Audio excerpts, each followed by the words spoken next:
Heads up, this podcast isn't therapy. It's bold, blunt, and irreverent, but it's not a substitute for professional help. Full disclaimer is in the blurb below.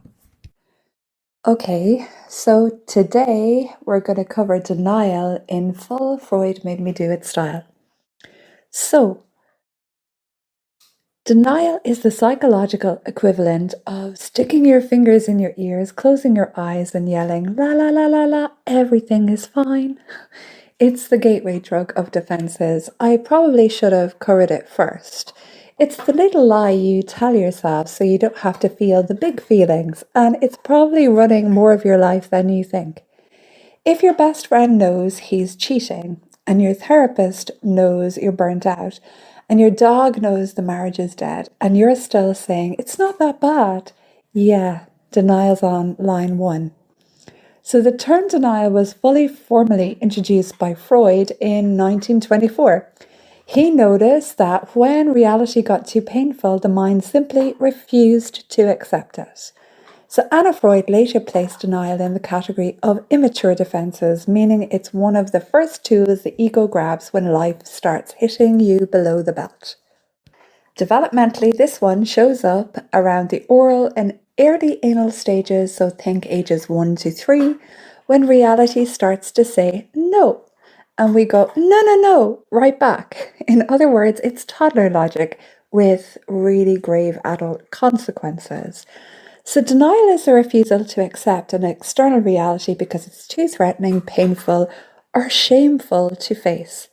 You see the evidence, you hear the alarm bells, but your psyche goes, nope, didn't happen, nope, doesn't exist.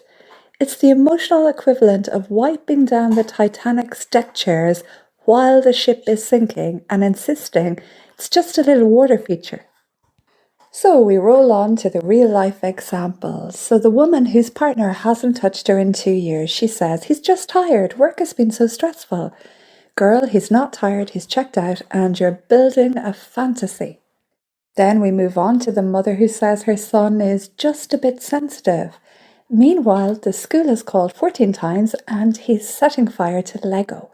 This isn't sensitivity, it's a trauma response wrapped in Lunchables. Then we have the high achiever who says, I'm fine, while having daily panic attacks. They think they're burnt out and they view it as a badge of honour.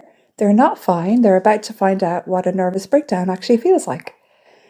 Then we have the man whose wife sleeps in another room. It's just a phase, he says. She's going through something. Yes, it's called mourning the marriage while still paying the mortgage. Then we have the individual who drinks every night but swears they're not an alcoholic. They say, it's just how I unwind. It's not unwinding, that's self-soothing with whatever alcoholic beverage is to hand, and they're really secretly hoping nobody notices.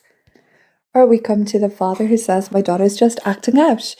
She's not acting out, she's screaming for connection in the only language she knows, but if he admitted that, he'd have to face where he failed her. So there we have the day-to-day examples, saying, I'm not hungry, while emotionally chewing your own arm off, telling everyone your job is going great while you cry on the toilet seat at lunch, saying, we're just close friends about the person you're emotionally cheating with. And then we have laughing off every health system until it's an actual A&E visit or a GoFundMe.